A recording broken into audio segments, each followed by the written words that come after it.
Boa noite, mundo! Boa noite pra galera que tá ligadinha aqui no Gazeta Esportiva. Boa noite, Osmar Garrafa. Boa noite, tá chegando a hora, hein? Boa noite, Salazar. Boa noite, Michele Garrafa. Essa dupla causou, hein, nas redes sociais. Vamos ver o que temos para hoje. Hoje nós temos para você que está em casa a cobertura completa do derby que vai definir o campeão paulista de 2020.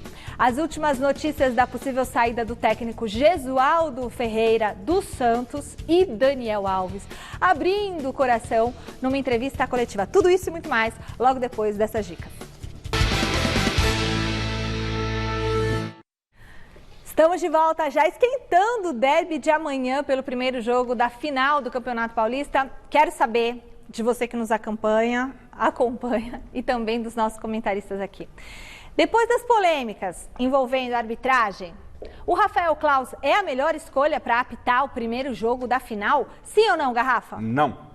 Por quê? Não, por tudo que já foi dito ontem com o próprio Arnaldo, né? Eu concordo com ele, porque ele foi envolvido numa polêmica. Será que na Federação Paulista a gente não tem um outro árbitro? Se não do mesmo nível do Rafael, por um outro árbitro para evitar polêmica. Parece que não tem, mas só tem ele, né? Bom, antes você já ia me perguntar, né? Vou me antecipar. Eu não tenho dúvidas de que foi uma ótima escolha. Eu acho que tem que ser muito ingênuo para achar que o Rafael Claus não ia apitar uma das duas finais. Ele é, não de hoje, já é há algumas temporadas o melhor árbitro que nós temos o meu não significa que ele é um péssimo árbitro, ao contrário. Ele Mas então, como que você vai tirar o melhor árbitro que nós temos das finais do Campeonato Paulista? Mas será que a federação só tem o Claus? É o Claus e fecha a federação. Ele hoje é o melhor árbitro de São Paulo. Como que ele não vai apitar a final do Campeonato Paulista? Você vai ter 2 jogos para decidir. Então, já tiraram ele da finalíssima, muito provavelmente por causa dessa chiadeira do Palmeiras, tiraram ele do Allianz Parque. Mas você acha que iam tirar o Claus dos 2 jogos? É verdade, se ele tem méritos, Garrafa. Vamos ver amanhã depois do jogo, eu quero ver. Por que não teria que ser o Claus? Porque o Palmeiras está reclamando? Não é porque o Palmeiras está reclamando. O mundo criou-se uma polêmica dos últimos 2 lances que o Claus acabou se envolvendo, não é? Na falta de critério dele. E isso acontece com qualquer árbitro. Aí é muito questão de ponto de vista, porque, por exemplo, para mim, um lance não tem nada a ver com o outro. Um tem sola pegando tornozelo, o outro não tem. Eu tô respondendo a enquete, eu tô respondendo a enquete, né? Tô respondendo a enquete. Eu acho que para evitar, né? Para evitar, estou lá se eu tenho um outro de um nível muito perto do Claus, vai ser outro árbitro. Dá uma seguradinha no Claus. Bom, vocês viram que o negócio aqui está dividido. Então você, entre no site gazetesportiva.com, aqui ó, entra aqui no nosso QR Code, deixa o seu voto lá. Você pode usar esse QR Code porque já cai na página do site gazetesportiva.com. Twitter, Gazeta Esportiva, seu comentário vai aparecer ao vivo aqui no programa. E pelo WhatsApp, você também pode mandar um vídeo de até 10 segundos com o celular deitado, você grava para ficar bom aqui na tela. E você pode fazer um comentário sobre a enquete, pode fazer uma pergunta para o Garrafa, para o Salazar. O número, anota aí, já salva no seu celular para não ter que repetir todo dia. 11 99479 1633. 99479 1633. Beleza? Bom, a gente começa a Gazeta Esportiva quente e para responder a pergunta da nossa enquete, nada melhor do que ele.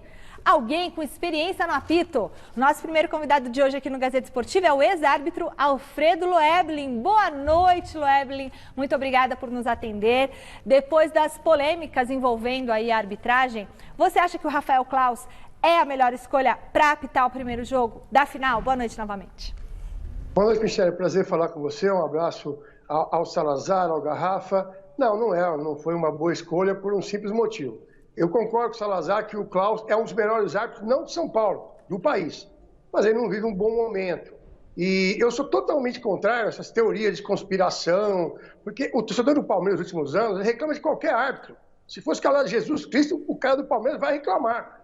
Agora, você evita esse tipo de coisa se você não escalar o árbitro, né? Então, eu particularmente tenho certeza que vai ser o Luiz Flávio que vai apitar a final, seria uma surpresa o Flávio de Souza, mas a comissão de arbitragem, ao escalar o Claus, uma tentativa de ter o que teoricamente é FIFA, né? Os melhores para poder fazer as finais, ela se complica e joga um risco no jogo que não precisava. Porque algumas pessoas do Palmeiras entraram em contato comigo, isso é provocação ao Palmeiras. Eu acho que não é provocação ao Palmeiras. E, aliás, muita gente passou batido num outro detalhe da arbitragem, Michele e amigos. Primeira coisa, são 11 pessoas na arbitragem do jogo de amanhã. É um cabidaço de emprego. E fora isso, olha que absurdo, O Daniel Zioli, que é o assistente número 2, e o Anderson Coelho, que é o 5º árbitro, eles estavam naquela final polêmica de 2018, Palmeiras e Corinthians, no Allianz. Então, para que você vai escalar no mesmo jogo o Klaus, que vem de 2 polêmicas, com um assistente que foi do lado que o suposto pênalti do Dudu, certo? Com o 5º árbitro que participou de todo aquele problema. Quer dizer, não basta você ser honesto, você precisa aparecer. Então, eu acho que você tem árbitro sim, assistente sim, gente que pode trabalhar no jogo, talvez não com 100% da competência do Klaus, que, repito, não vive um grande momento, mas você não pode ficar provocando e criando teoria do caos desse jeito. Muito bem colocado e muito bem ele percebeu. Com a palavra Ana Paula, né? A gente vai tentar, tá tentando um contato aí com a Ana Paula, ver se a gente consegue colocar a Ana Paula amanhã para falar sobre esse tema aí, que é polêmico, e já deixando um abraço aqui pro meu amigo Loeble, um cara que fala o que pensa. Ele comunga com a minha ideia também, o Klaus, um dos melhores do Brasil, mas para esse momento você evita polêmica. E na arbitragem, pelo que o Loeblin falou, acho que temos uma aglomeração então nessa equipe, né? São 11. Nossa. Né? No momento que não pode aglomerar, está aglomerando os caras. Agora, Loeblin, Corinthians e Palmeiras é pressão, a gente sabe disso. O fato de não ter torcida, né, para o árbitro é mais confortável? Garrafa, sem dúvida, né? Sem dúvida. Primeiro que para chegar para pitar um Palmeiras e Corinthians, o árbitro tem que estar pronto.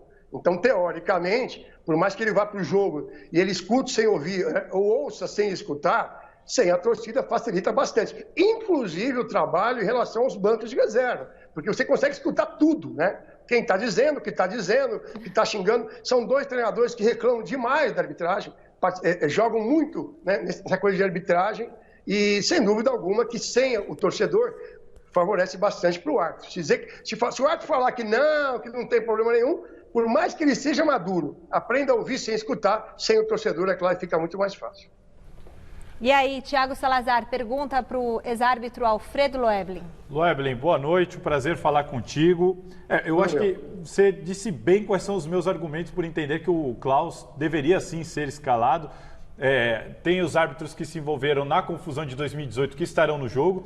Tem também, muita gente não reparou, o Thiago Duarte Peixoto, ele será o VAR desse jogo. Para quem não lembra, ele é o árbitro que trocou a expulsão do Gabriel com o Maicon justamente no Corinthians e Palmeiras, que deu aquela confusão toda. Então, assim, reclamação vai ter dos dois lados. O Corinthians não quer o Peixoto, o Palmeiras não quer o Klaus, por isso que eu entendo que a federação tem que escalar os melhores e ponto final. Independente se vai agradar, se não vai agradar. E eu queria saber de você, com a sua experiência, Loeblin, como que isso tudo que a gente está discutindo aqui, desde antes de ontem, como que isso tudo influencia na atuação do árbitro que vai para um jogo desse? Porque a gente sabe que ele está vendo isso tudo, né? Esse papo de que eles não acompanham, eles sabem disso tudo que está acontecendo. Como que o cara vai para o campo? Salazar, mais uma vez um grande abraço a você. Ele pode estar ouvindo, mas não deveria ouvir. Quando o árbitro chega em um determinado momento da carreira e vai apitar a final desse pote, que, repito, para fazer um Palmeiras e Corinthians, ainda mais uma final, não é para qualquer um, ele tem que se isolar. Então, se for um árbitro que ficar na internet, olhando redes sociais, olhando o que está acontecendo, né, acompanhando o Gazeta Esportiva, o que vai acontecer? É lógico que ele vai chegar no jogo e ele vai estar influenciado por uma série de coisas que ele escutou, que ele ouviu. Então, eu particularmente acho, né, que todo esse grupo de arbitragem deveria estar isolado, mas no sentido não só isolado fisicamente por causa do Covid, isolado de toda essa pressão do jogo. Porque é claro que tanto o Thiago quanto o Lucha, mais o Lucha, que é muito mais rodado que o Thiago, sabe usar muito bem essa questão extracampo. Então, se o árbitro participar disso, ficar vendo, ficar ouvindo, vai influenciar no trabalho dele, é claro. Mas na minha ótica, repetindo, acho que a escala poderia ser feita de uma outra maneira, porque você está expondo. A culpa não é do Klaus, e aliás, deixar bem claro, a culpa não é do Corinthians. Pessoal, não é do Corinthians, a culpa é, na minha visão, da comissão de arbitragem, que podia ser. Tá pegando fogo, gente. Em vez de jogar gasolina, joga água, né? Muito bom, Alfredo Loeblin. Muito obrigada pela sua participação aqui no Gazeta Esportiva, falando para o nosso público, expondo aí a sua opinião, fazendo as suas considerações sobre o clima quente que antecede esse grande derby. E assim que as coisas melhorarem, você já é nosso convidado para o Mesa Redonda, tá bom, meu querido? Brigadão. Sempre um prazer falar com vocês. Beijão, Michele, Garrafa, Salazar, mais uma vez um abraço. Um abraço a todos. Abraço. E nós seguimos com o derby acionando o repórter Jonas Campos, que está no Parque São Jorge, traz as notícias do Corinthians. Polêmicas em torno desse clássico foram assunto entre o elenco corintiano. É isso, Jonas? Boa noite.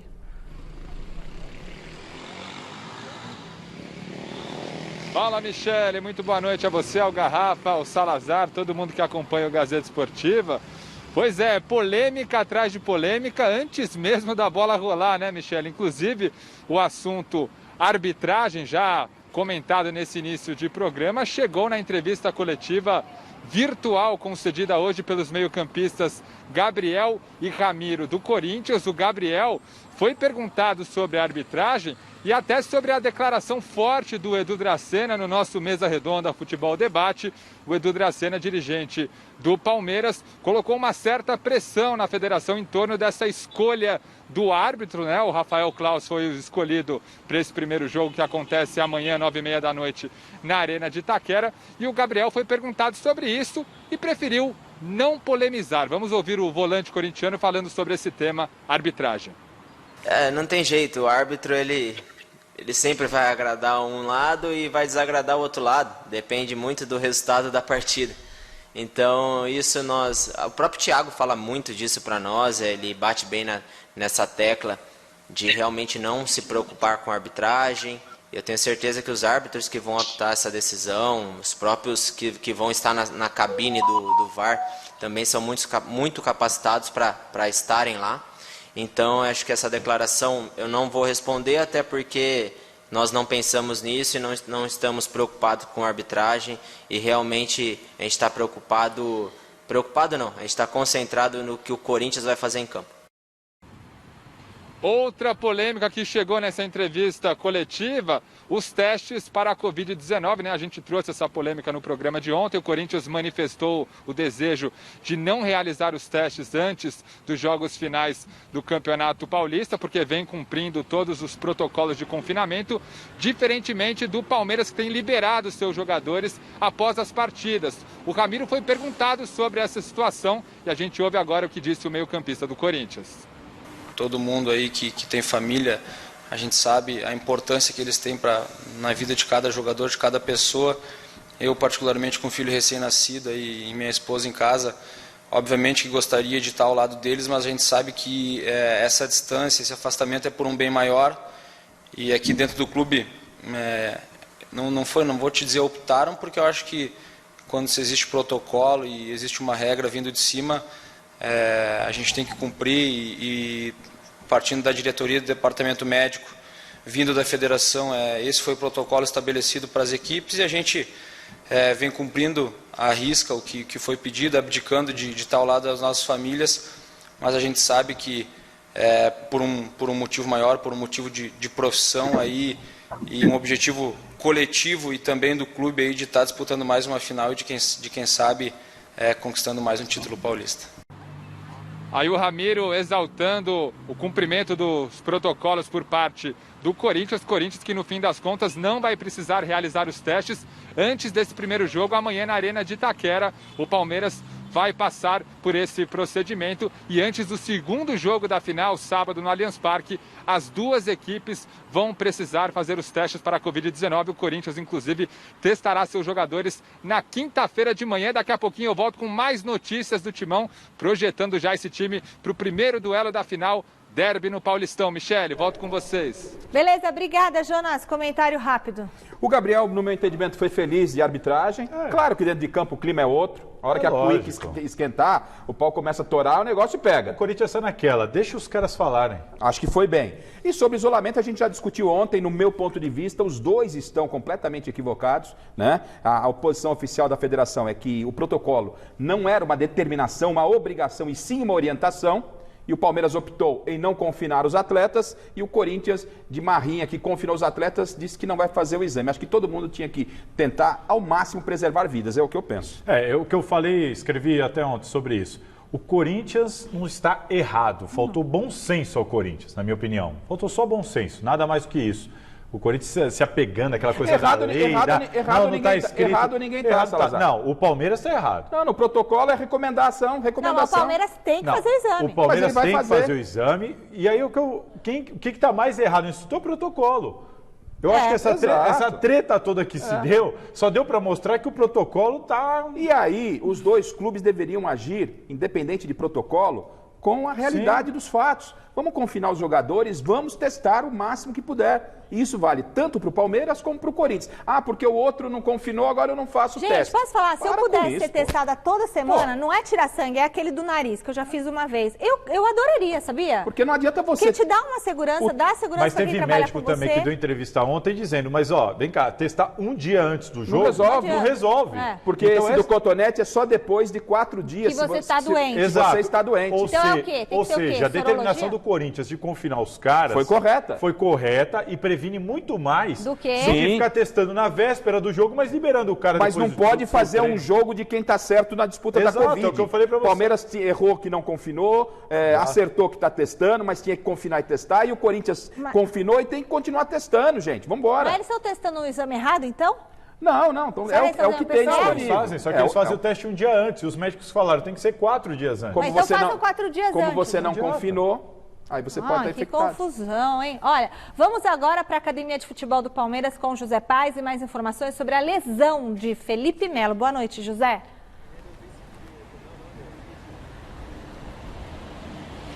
Boa noite, Michele. Um beijo para você, um abraço para todo mundo que está acompanhando o Gazeta Esportiva. Pois é, Felipe Melo está fora do primeiro jogo da decisão do derby, amanhã, 9h30 da noite, lá na Arena de Itaquera. A gente trouxe a informação ontem, a gente disse que tinha um zum rolando aqui no Palmeiras, de que o Felipe Melo poderia ficar fora dessa final. Agora a gente traz a informação, ele vai mesmo ficar fora. O André Hernan, repórter da TV Globo, cravou ontem, hoje a gente fez uma apuração e descobriu que o Felipe Melo está mesmo fora dessa partida. Para o lugar do Felipe Melo entra o Luan na zaga do Palmeiras.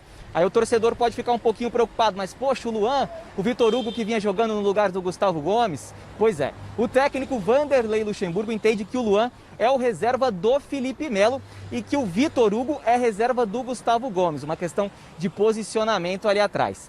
A gente lembra que Gustavo Gomes e Luan jogaram muito tempo juntos lá em 2018 aqui no Palmeiras. Eles foram campeões brasileiros formando a zaga titular do Palmeiras em 2018. Em 2019 essa dupla ficou aí mais de 1000 minutos sem sofrer gol. Então eles têm um entrosamento muito grande ali atrás, Luan e Gustavo Gomes. A gente lembra então aí que esses dois podem jogar, o Vitor Hugo então fica no banco de reserva a princípio, então devem jogar Luan e Gustavo Gomes. Falando um pouquinho também, Michele, em relação ao presidente Maurício Gagliotti. Hoje o Tociro Neto, lá do GE, meu amigo setorista do Palmeiras, trouxe a informação de que o Maurício Gagliotti, presidente do Palmeiras, teria dado uma pressionada aí nos jogadores em relação ao derby. Ele teria dito para os jogadores, através do técnico Vanderlei Luxemburgo, que esse jogo é muito mais do que um jogo. Que Corinthians e Palmeiras é muito mais do que um jogo.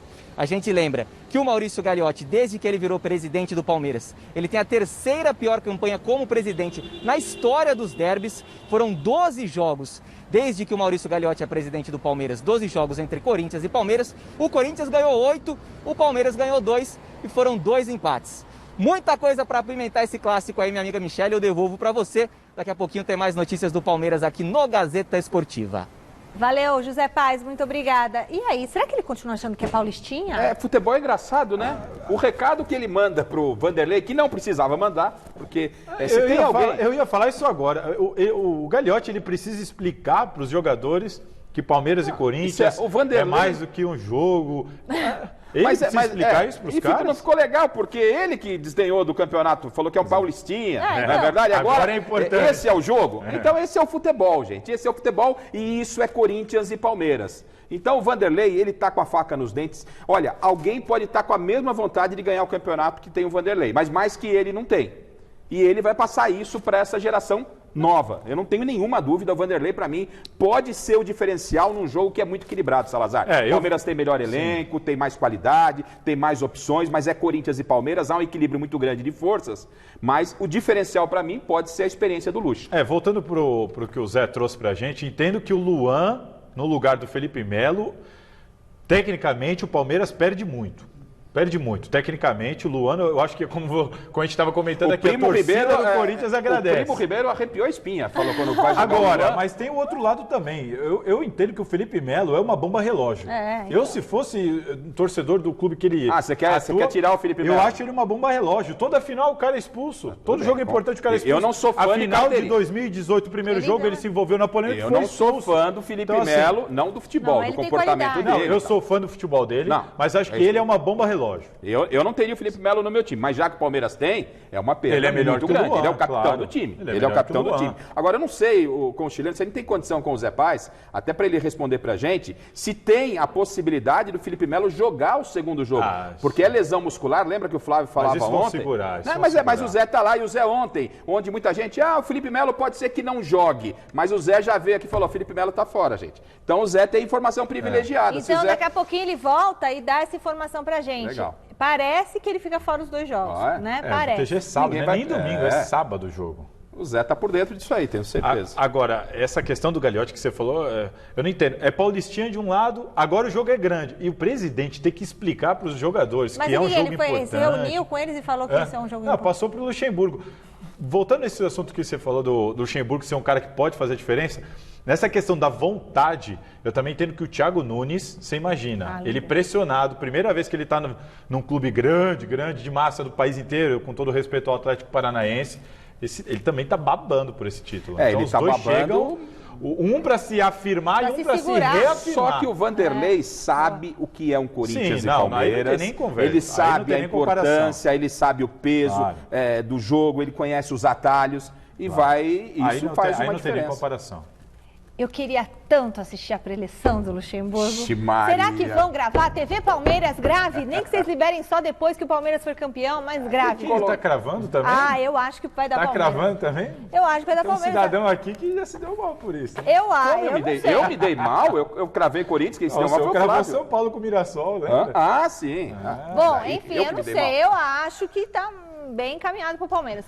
Vamos aos recados da galera?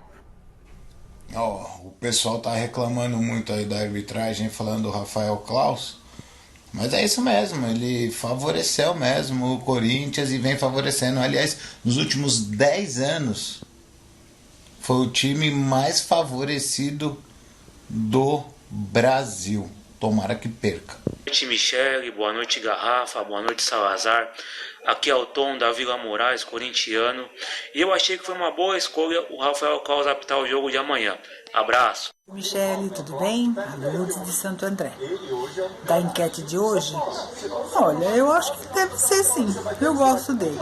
Tá bom? Polêmicas à parte. Beijos. Beijos. O cidadão estava deitado. E Lourdes, você, minha querida, quando a gente fizer encontro, que tiver vacina já, que tudo isso passar, tem que vir na nossa pizza encontro com telespectadores. Você já é minha convidada, combinado? Olha, hoje é dia do quê? De Momento Velocidade aqui no Gazeta Esportiva. Pode rodar a vinheta. Momento Velocidade. Oferecimento Pirelli Garagem. Troque os pneus do seu carro sem sair de casa. É isso aí, o nosso parceiro Rodrigo França chega acelerando com as principais notícias do mundo das pistas. Boa noite, Rodrigo. Alguém vai conseguir parar o Lewis Hamilton? Pois é, Michele, boa noite para você, boa noite a todos. Realmente está difícil, até com 3 pneus ele está ganhando corrida. Mas daqui a pouquinho você fala dele, né? Vamos ver. Esse fim de semana vai ter de novo corrida em Silverstone, né? Vai ser o GP de número 70 anos da Fórmula 1 e vamos ver se ele consegue ganhar de novo. No último domingo, ele inclusive bateu 2 recordes do Ayrton Senna, que foi o de vitórias de ponta a ponta e o de mais pole positions no seu próprio país. Olha. Então o Hamilton realmente está numa fase incrível. Já nas categorias de base, o Brasil teve vitória do jovem Gianluca Petekoff. Ele que na Fórmula 3 Regional Europeia lidera o campeonato, né, depois dessa vitória, e assim como o Enzo Fittipaldi, integra a academia de pilotos da Ferrari. Já na Fórmula Renault, o primeiro colocado também é brasileiro, o paulista Caio Collet. Então essa geração está vindo forte. E a partir de amanhã, o mundo da velocidade terá as provas decisivas da Fórmula E. Hoje eu participei de uma coletiva de imprensa organizada pela CBMM. Eles, inclusive, são patrocinadores da competição, né, e atuam no desenvolvimento de materiais avançados de nióbio e grafeno para o setor automotivo. E tem o piloto Lucas de Grassi como embaixador. Eu falei com o Lucas, Michele, ele está bem confiante na busca desse segundo título, né? A gente está vendo algumas imagens aí desse ano e seria o terceiro do Brasil na Fórmula E, já que o Nelsinho Piquet também foi campeão. E nessa rodada decisiva, são esses carros aí, vai ter o Jaguar I-Pace e-Trophy, que vai ser a categoria principal aí, né, que além do Felipe Massa e do Sérgio Sete Câmara na Fórmula E, a gente tem esses carros 100% elétricos, né, da Jaguar, e o Sérgio Gimenez foi o atual campeão e ele lidera também o campeonato. Lembrando que o Brasil também tem o Cacá Bueno e também o Adalberto Batista na pista aí da Jaguar I-Pace e-Trophy. E, como sempre, vamos falar de kart aqui, né? Oba! Vamos falar de um talento aí brasileiro, que é o Enzo Vidimontieni, né? O Enzo Vidimontieni, ele bateu um recorde na Granja Viana que foi sensacional. Ele só tinha 8 anos de idade e foi campeão do brasileiro de kart, o mais novo da história. E com apenas 8 anos ele conseguiu esse título e agora ele está nos Estados Unidos representando o Brasil lá no exterior. E olha só, ele vai disputar o SCUSA, né, que é um dos principais campeonatos do mundo, né, que é esse que você está vendo aí. E ele depois também mandou um recado pra gente, Michele, muito legal, porque ele pôs todos os troféus ali, que ele vai correr no circuito de Newcastle, né, que é o famoso oval ali perto de Indianápolis, e a gente vai falar da Indy 500 no próximo programa, que é onde ele está correndo rapidinho. Então vamos conferir esse recado aí do Enzo Vidimontieni, e desde já agradeço aqui a participação no Momento Velocidade, viu, Michele? E vai ser muito legal esse recado aí do Enzo Vidimontieni. Fala pessoal do Momento Velocidade, Gazeta Esportiva. Eu sou Enzo Vidimontieni, campeão brasileiro de kart. Nesse fim de semana eu vou correr com a Compikart. E eu vou representar o Brasil no SCUSA. Torçam por mim. Muito legal, Rô. E olha, sabe o que eu acho? Falta um brasileiro na Fórmula 1, mas pelo que a gente vê, tem plantel. Tem muito brasileiro em outras categorias para dali sair para a Fórmula 1, né? Você vê, aqui a gente falou, né, do Enzo Vidimontieni no kart, Caio Collet, o Gianluca Petekoff, tem o Enzo Fittipaldi, tem o Felipe Drogovic na Fórmula 2, então não falta talento para o Brasil, falta um pouquinho de apoio, né? Leia o blog do Rodrigo França lá no site gazetesportiva.com, automobilismo, e ele escreveu uma coluna muito legal falando sobre essa vitória do Hamilton e contando, o Hamilton citou o Senna, né, porque o Senna também teve uma vitória aqui com a sexta marcha e tudo mais. Exato, né? Lembrou muito ele e é sempre um grande prazer, né, falar de Ayrton Senna e Lewis Hamilton. Confere lá então, por favor. É isso aí, valeu, obrigada, meu querido. Obrigado, boa noite. Olha, gente, daqui a pouquinho tem mais derby, porque agora o assunto é o Santos. Gesualdo Ferreira pode estar de saída e o Mussetti tem os detalhes. Boa noite, Michele, amigo ligado no Gazeta Esportiva. O técnico Gesualdo Ferreira está na corda bamba no Santos. A diretoria conversa desde sexta-feira, um dia depois da eliminação para Ponte Preta nas quartas de final do Campeonato Paulista, e a maioria quer a saída do Gesualdo.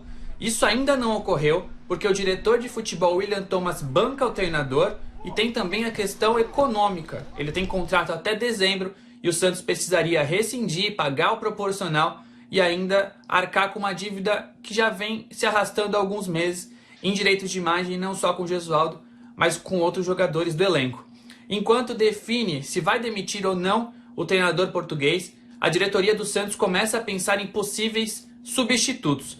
E um deles, um nome na lista, é Cuca, que foi o técnico do Santos em 2018, no primeiro ano da gestão de José Carlos Pérez.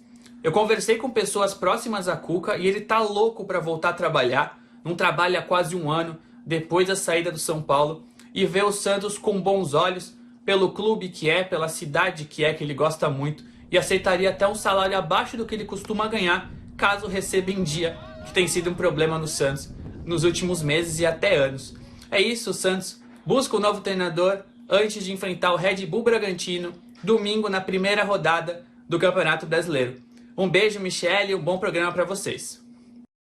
Obrigadão, Mussetti. E aí, será que ele vai sair, o Jesus? Tem um negócio aí que me lembrou aquela questão do Carille. Você lembra quando o Carille falou, divide em 350 vezes? Tá na cara que o Santos só não mandou embora o Gesualdo por causa da multa. E é isso que preocupa, né? Porque demonstra o quê? Falta de planejamento. Então vou ficar com o Gesualdo até o final do ano só por uma questão financeira. Você não tem um planejamento. Então, o Gesualdo não interessa mais, o Gesualdo não vingou, não deu liga, não deu certo no pensamento da diretoria do Santos. Vai lá, paga o Portuga, libera ele, ele vai para a Europa. Como que fica a situação? Como que o cara trabalha desse jeito? Como que o elenco absorve a ideia? Como a situação como é que fica a Porque a temporada não termina em dezembro, a nossa temporada avança. Vai a fevereiro. Você vai perder o técnico em dezembro, ou seja, isso vai refletir dentro de campo, vai ter jeito. Se não trocar agora, agora é a hora. Levar isso com a barriga, a chance de cair no Brasileirão. Tem que ficar esperto. Bom, então manda ele embora e empenhora alguma coisa, né, para pagar. Também fazer esses contratos milionários, nunca vi. Olha, e o Cuca está sendo ventilado. Será que seria um bom nome? E agora eu vou te falar, hein? E quando os técnicos falam aquela história assim, que acham antiético um técnico conversar com alguma diretoria quando o outro ainda está no cargo, não tem isso? Tem isso. E o Musetti é um cara bem informado. O Musetti disse que conversou com as pessoas, detalhes, aceita ganhar menos, se animou. Porque o Santos praticamente já desistiu do Gesualdo. Não, tudo bem. E foi tentar uma outra opção. Tudo bem, o que eu estou dizendo é que é uma reclamação comum dos técnicos de futebol. De que é antiético, o cara está no cargo, o outro está negociando. A gente está vendo mas faz parte também, né? Senão você não pode sondar um cara para saber, você viria aqui treinar? É do mercado. Eu também acho que é do mercado, só que depois não vem reclamar, né? Depois não vem reclamar, mas faz parte, gente. Quem mandou? Vamos voltar a falar com o Jonas Campos, porque ele é Musetti também, viu? Não são parentes, deve ser lá, a ancestralidade tem alguma coisa. Ele tá no Parque São Jorge e tem a provável escalação do Coringão. Já é amanhã o duelo. Fala, Jonas.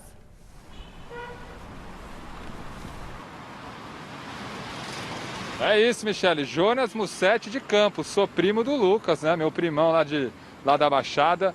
Jonas Musetti de Campos, falando agora do Parque São Jorge, voltando, informações desse Corinthians. Ainda não recebi a nota do treino, viu, Michele? Treino, claro, de portões fechados, né? Desde a retomada do futebol, até antes, né? Corinthians trabalhando de maneira confinada e isolada. Ainda não recebi a nota do treino, não tenho informações sobre o Carlos Augusto, mas a tendência, pelo que a gente acompanhou ontem, é que esse jogador que sofreu um pisão no duelo contra o Mirassol não tenha problemas para estar em campo amanhã no primeiro jogo da decisão contra o rival Palmeiras. Vitor Cantilho deve ser a novidade, mas no banco de reservas, né? Jogador que contraiu a Covid-19, se recuperou, ficou fora das últimas 4 partidas, agora com um pouco mais de ritmo, deve ficar à disposição do Thiago Nunes no banco de reservas. E o professor Thiago Nunes, desde que chegou no Corinthians, de maneira inédita, se tudo der certo, se o Carlos tiver condições, poderá repetir o time pela terceira vez consecutiva, o time que a gente coloca aí na tela para vocês, com Cássio no gol,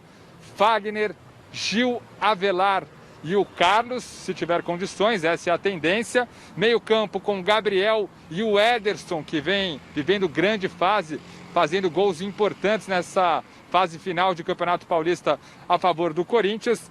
Linha da frente do meio campo com o Luan, o Ramiro pela direita e o Matheus Vital pela esquerda. E na referência do ataque, o Jô. Esse deve ser o Corinthians, que fez o dever nos últimos 2 jogos, que chegou à final do Campeonato Paulista e que busca esse tetracampeonato inédito na era profissional do Paulistão. A gente coloca agora para vocês uma matéria especial que o Marcelo Bassett, o repórter, preparou para a gente, relembrando o retrospecto entre Palmeiras e Corinthians, alguns capítulos interessantes do retrospecto desse derby histórico. Olha a galera gritando aqui, ó, vai Corinthians, o pessoal tá empolgado aqui, Michele. Mas a gente roda agora a matéria do Marcelo Bassett, olha só. Corinthians e Palmeiras se enfrentarão mais uma vez na final do Campeonato Paulista. De um lado, um time desacreditado, que chegou a depender do rival São Paulo para não ser eliminado na primeira fase do estadual. Do outro, uma equipe que perdeu seu principal jogador antes do reinício da competição e que vem apostando em crias da base. Há 2 semanas, Corinthians e Palmeiras se enfrentaram logo no primeiro jogo após a paralisação por causa da pandemia do novo coronavírus. E o resultado confirmou a recente freguesia alviverde em derbys. Vitória do Timão por 1-0. Nos últimos 12 encontros entre as duas equipes, o Corinthians venceu nada mais nada menos que 8 jogos, empatou outros 2 e sofreu apenas 2 derrotas para o rival. E nem mesmo quando o Timão enfrenta um momento ruim, a situação muda de figura. O Palmeiras poderia acabar com qualquer chance de o Corinthians avançar às quartas de final do Campeonato Paulista caso vencesse o clássico em Itaquera. Era o grande favorito para o jogo, mas o até então inofensivo Corinthians acabou levando a melhor mais uma vez. E daí em diante, cresceu como poucos acreditavam. Chegamos, e quando o Corinthians chega, a gente sabe e todo mundo sabe que pesa muito. Essa camisa pesa muito. Como se não bastasse a freguesia recente do Palmeiras em derbys, em 2018 o Corinthians acabou conquistando o Campeonato Paulista em pleno Allianz Parque, com mais de 40 mil palmeirenses nas arquibancadas. Desde a inauguração do Allianz Parque, 7 derbys foram disputados no local, com 4 vitórias do Timão, 1 empate e 2 vitórias do Palmeiras. E se tratando de finais de Campeonato Paulista, o Corinthians também leva a melhor. Em toda a história foram 7 decisões de estadual protagonizadas pelas duas equipes, com 4 títulos do Timão e outros 3 do Palmeiras. Ao menos os torcedores alviverdes podem se consolar com o fato de ter sido o técnico Vanderlei Luxemburgo o comandante do time palmeirense que venceu o Corinthians pela última vez em uma final de Paulistão, há 27 anos, mais precisamente em 1993, com direito a uma goleada de 4-0 no jogo de volta, depois de o Timão vencer a ida por 1-0. Você não pode ter medo de jogar contra o Corinthians, aqui ou lá. Quem joga no Palmeiras tem que estar preparado para jogar jogos decisivos contra o Corinthians, contra o São Paulo, contra o Flamengo, contra qualquer adversário, porque aqui o clube é grande. Pois é, Michele, Palmeiras apostando na experiência do Vanderlei Luxemburgo, Corinthians com retrospecto bastante favorável, como o Marcelo Bazeggi mostrou pra gente nessa matéria especial. E amanhã começa mais um capítulo final do Paulistão, primeiro jogo na Arena de Itaquera, 9h30, e cobertura completa aqui no Gazeta Esportiva. Mi. Valeu, Jonas Campos, muito obrigada. Ai, não vai ser fácil. Os números são bonitos. Não, são os números. Tem uma coisa interessante, mas é outra coisa, velho. Esse aí negócio de número, quem gosta de número é matemática. Corinthians amanhã, Palmeiras amanhã, depois tem sábado, aí a gente vai ver o que é melhor. Mas não tem torcida, mas não é a mesma coisa. Ah, mas tá toda a cidade tá envolvida, eu acho que pro Corinthians torna a final mais difícil. Eu não tenho dúvidas de que o Palmeiras tem o melhor time, tem o melhor elenco, tem um técnico em tese muito mais casca-grossa do que o Thiago Nunes. E o Corinthians não vai ter a torcida ao seu lado. Né? Os dois teriam torcida, tudo bem, mas a gente sabe que a torcida do Corinthians... Então, assim, não, sabe a torcida do Corinthians? O que o senhor está querendo dizer com isso? A torcida do Palmeiras não ia fazer no Allianz um caldeirão. Também. Vai fazer, mas você viu os números? O Corinthians não tem sentido a pressão dentro do Allianz Parque. O Corinthians tem o dobro de vitórias em cima do Palmeiras dentro do Allianz Parque. Cada jogo é uma história, e na Arena Salazar. Corinthians isso não tem... Esse negócio de números, Salazar, cada jogo é uma história, mas é isso que tem acontecido. É bom para matemática, Salazar. O que eu estou querendo dizer é que é só campo. E isso, para mim, torna o Palmeiras mais favorito. Porque é só campo, é só bola. Mas se o Palmeiras não sentir a pressão, ele tem tudo. Você escuta até o eco, né? É horrível. Uma coisa vazia. Eu entendo assim, ó. O Palmeiras... O Vanderlei vai poder gritar à vontade, falar baralho, falar todas as coisas. O Palmeiras tem que tentar resolver o jogo já nessa primeira partida. Ah, não existe Eu acho isso. Porque se o Palmeiras deixar para o segundo jogo... O Palmeiras venceu a primeira partida de 2018 e perdeu o título. Isso não é uma ciência exata, Salazar. É uma avaliação. Eu entendo que é muito importante o Palmeiras tirar o peso. Ele chegaria para o Palmeiras e o Corinthians. Mas o peso nas costas do Palmeiras é muito maior. O peso é maior. Já que o senhor está dando valor para o retrospecto, é muito maior por tudo o que aconteceu. Imagine só um cenário, né? O Palmeiras perde outro título para o Corinthians. Péssimo para eles. Nos últimos 3 anos, 2 títulos dentro de casa. Então a pressão é muito maior para o Palmeiras. Sem dúvida. O Corinthians saiu praticamente de um rebaixamento e chegou à decisão. Já tirou um pouquinho o peso. Sem dúvida, sem dúvida. É verdade. Tem 2 pontos que eu ainda queria destacar. Apesar do Corinthians ter todo esse retrospecto positivo, esse retrospecto recente, nos últimos 8 derbys, ninguém fez mais do que 2 gols. É verdade. Os jogos foram ou 1-0 para o Corinthians, ou 1-0 para o Palmeiras, ou 1-1.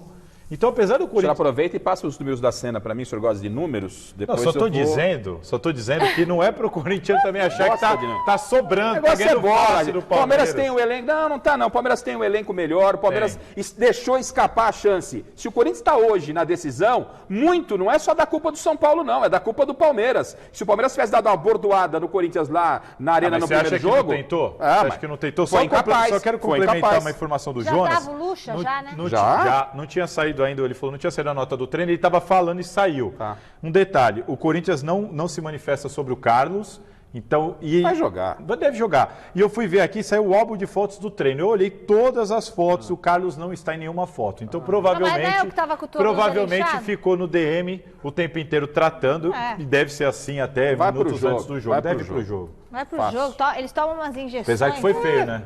Você viu a imagem? Foi feio. Tinha gente falando que não era para expulsão. Vai pro jogo, Bom, chegou a vez do José Paes retornar com a resposta da pergunta do Osmar Garrafa e o possível time titular do professor Luxemburgo. Zé, você sabe se o Felipe Melo fica fora das 2 partidas?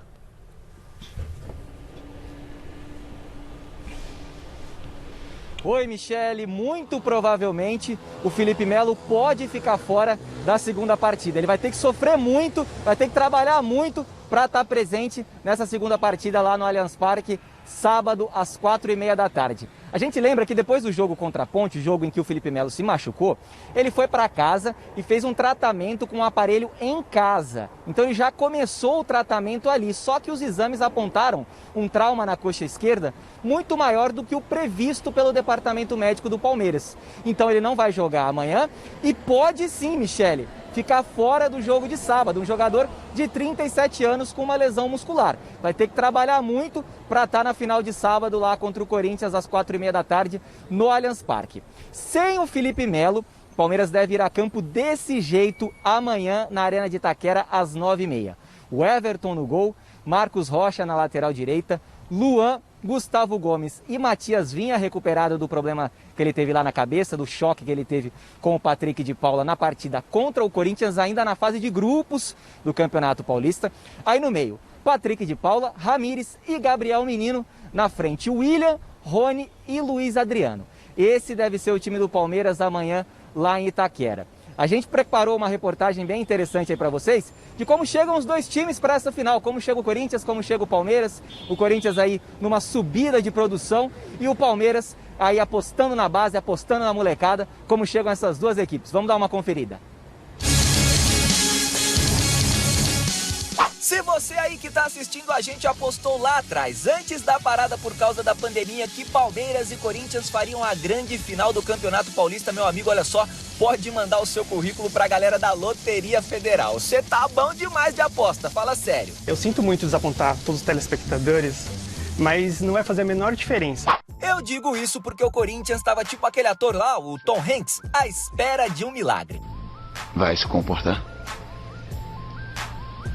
Nas 2 rodadas finais pós-paralisação, o time do técnico Thiago Nunes precisava de 2 vitórias, uma contra o próprio Palmeiras e outra diante do Oeste. Além disso, o Guarani não podia fazer mais do que um mísero pontinho nos 2 últimos jogos. E aí, roteiro de cinema que acabou com um final feliz para Fiel. A subida de produção do time nesses últimos 4 jogos passa muito pelo encaixe da nova equipe considerada titular. Tem gente até dizendo por aí que o Thiago Nunes anda dando uma carilada na escalação. Parece que não é um time treinado, parece que é um time que se junta no vestiário e vai pro jogo. O Danilo Avelar, por exemplo, entrou bem demais na zaga. O menino Ederson, de apenas 21 aninhos, caiu como uma luva no meio-campo. Já são 3 gols desde a retomada do estadual. O Ramiro se recuperou bem da lesão no joelho e vem dando uma estabilidade da hora pro meio-campo. É o famoso esquema padaria, você já ouviu falar? Todo mundo defendendo em bolo e atacando em massa. Uma equipe se constrói com tempo, com repetição, com muitos jogos, enfrentando diferentes contextos, né, competitivos. Tivemos a competência dos jogadores dentro de campo e colocar em prática o que a gente vinha planejando, casado com os resultados, né, atuações consistentes. O Palmeiras, adversário do Corinthians na grande decisão, também está se encontrando aos pouquinhos nessa volta do Campeonato Paulista. Gabriel Menino, Patrick de Paula e Ramires. O trio que anda dando conta do recado no Palmeiras.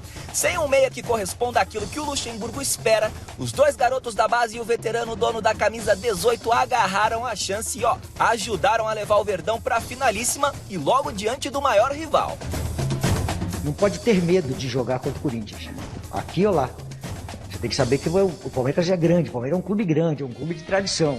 Quem leva melhor no jogo entre a defesa que ninguém passa e o clube sempre altaneiro, que cresce nos momentos de decisão? É esperar pra ver. Mas que São Paulo vai sacudir com o derby, vai!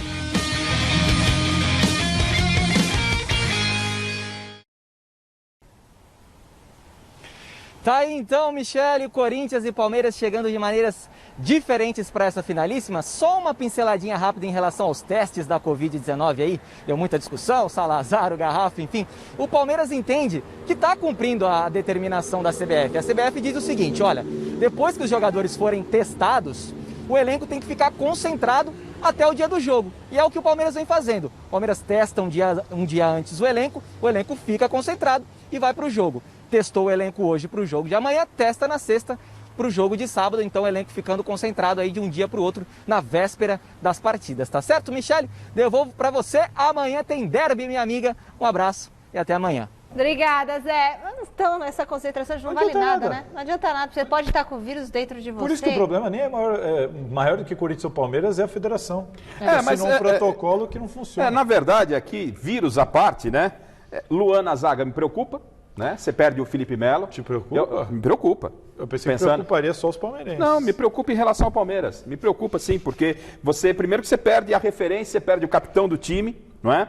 Perde um atrativo para o jogo. O Felipe Melo é um atrativo. Sim, mas não tem público. O Vinha. Mas a gente vai estar acompanhando, né, Mi? O Vinha, pela lateral esquerda, acho que é uma ótima, é um bom reforço. O meio-campo mostra o quê? Mostra que o Lucas Lima é uma vergonha. Isso, com o Patrick, o Menino e o Ramires. Ou seja, o Vanderlei, ele tem peso para deixar esses caras que não estão jogando nada no banco. Isso é importante, ter um técnico, tá? O Vanderlei não tem essa, ninguém joga com o nome. Tá jogando a molecada no meio campo do Palmeiras. E o Rony precisa estrear, porque ele não sabe se corre ou se pensa. O Rony ainda, o que eu sinto do Rony, ele querendo mostrar muito, sabe? Sabe quando o cara tá querendo mostrar.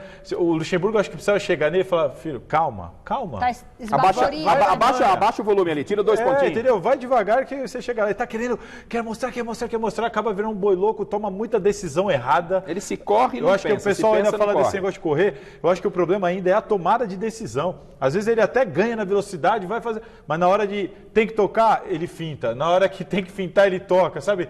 Muita decisão errada. E para mim, assim, com todo respeito, o Lucas Lima, ele não é titular entre os meias. Agora ele é reserva até de volante.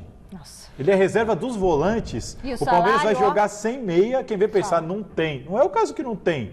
Tem o Lucas Lima que ganha uma bala. Só que o Vanderlei testou esses caras logo na volta. E eu acho que está absolutamente correto. Não. Ele deu oportunidade para todo mundo. O Palmeiras só repetiu o time, acho que nas 2 últimas partidas, quando o Vanderlei achou o time ideal. Ele foi dando oportunidades. E a declaração do Vanderlei de falar assim, aqui ele não pode ter medo do Corinthians e tal? Não parece que os jogadores têm medo do Corinthians? É por causa da garotada, Michele. É por causa da garotada. Mas a garotada vira e fala assim, pô, a gente não tem medo do Corinthians. Na minha visão, isso tem a ver com o momento. Isso, mas tem a ver com o momento. Sabe por quê? Em quase todos esses derbys agora recentes, a história é sempre a mesma. O Palmeiras é favorito, o Palmeiras tem um elenco melhor, o Corinthians faz um gol normalmente no comecinho do jogo. E é isso que ele tem que falar. Eu acho que, tem que falar sim. Mas eu acho aqui é Palmeiras, tá? Ele tem que vender essa ideia. Quando tem que só falar, o Palmeiras é grande. Pô, porque alguém acha que não é?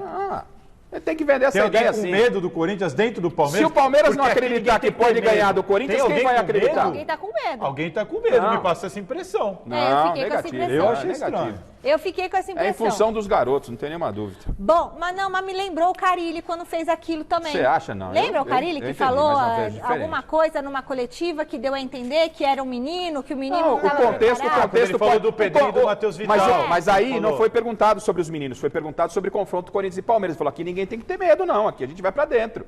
Eu acho que é isso. O Palmeiras o Vanderlei grande, é não muito... pode ter medo do Corinthians. Por quê? Tem alguém com medo do Corinthians? Ué, porque... Alguém acha que o Palmeiras não é grande? O presidente precisa explicar para o jogador quando mostram que é um esses clássico. números aí que o senhor ficou defendendo, o que mostra? Os discursos, né? Ele está querendo dizer que se apequenando. Se não souber, dá um Google. Se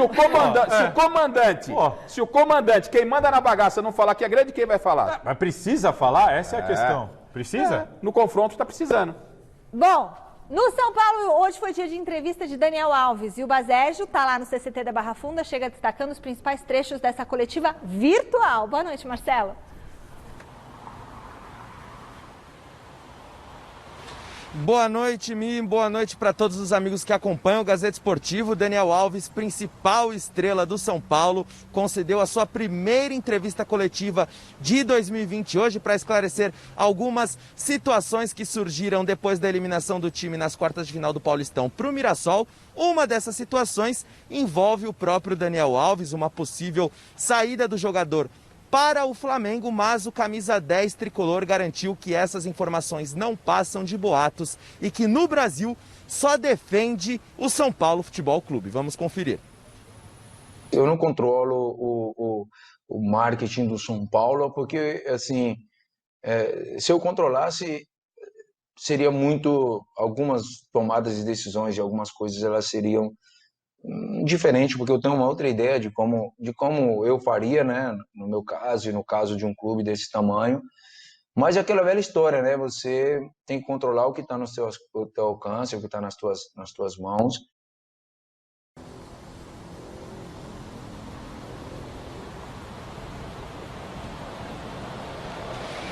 Tá aí o Daniel Alves, que também comentou sobre o departamento de marketing do São Paulo, criticou, alfinetou o departamento de marketing que não conseguiu encontrar parceiros para arcar com o salário milionário do jogador. Ele que disse que se ganha um salário milionário é porque ele merece, é porque ele venceu muita coisa ao longo da carreira, é o maior vencedor do futebol mundial. Uma entrevista sem filtros, Daniel Alves sem papas na língua. Daniel Alves aparentemente bastante insatisfeito com a gestão do São Paulo Futebol Clube. Bom, São Paulo que encerrou a sua preparação para o início do Campeonato Brasileiro em Cotia hoje. A partir de amanhã, o elenco comandado pelo técnico Fernando Diniz volta a trabalhar aqui no CT da Barra Funda, na parte da manhã. Essa será a rotina do São Paulo até o próximo sábado, quando o elenco viaja para Goiânia, onde enfrentará o Goiás pela estreia no Campeonato Brasileiro, tá certo? Bom, essas eram as informações do Tricolor, agora eu devolvo para vocês aí no estúdio. Um grande abraço a todos. Valeu, Marcelo. Quer dizer que ele atirou para todo lado, o Daniel Alves? Se eu fosse diretor de marketing, né, do São Paulo, eu poderia ter dado a seguinte entrevista logo na sequência. Né? Eu não sou jogador de futebol, mas se fosse no lugar do Daniel Alves, tinha que ter resolvido contra o Mirassol. Só contra o Mirassol. Né? Só contra o Mirassol. Né? O Daniel Alves não fez nada contra o Mirassol.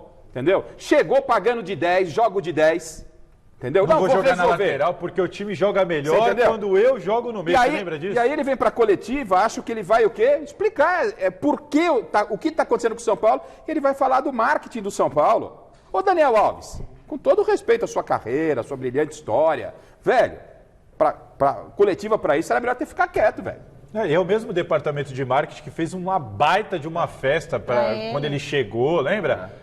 Por um cara que tá aí, não resolveu nem contra o Mirassol. Aliás, não é só o marketing do São Paulo, né? O marketing do São Paulo, o marketing do Corinthians, que não conseguiu fechar o nome do estádio, o marketing do Santos, tá difícil pro marketing. Não cabe ao Daniel Alves, o negócio dele é jogar bola. Principalmente nessa fase. Pô, tomou um cacete do Mirassol, vem falar do marketing, velho, na boa. Parei com ele. Parei, velho. Poxa. Resultado da nossa enquete. A gente perguntou se depois das polêmicas envolvendo a arbitragem, o Rafael Claus é a melhor escolha para apitar o primeiro jogo da final. E a maioria da galera respondeu que não. 64% dos votos. O cara é bom, não pode apitar porque tem essa pressão? Vamos pôr ruim. Vamos pôr ruim porque o Palmeiras não quer. Acabou, pessoal. Encerramos a Gazeta Esportiva homenageando Max Cavaleira, ex-vocalista do Sepultura, que completa hoje 51 anos. Beleza, Tchau. Hein? Tchau.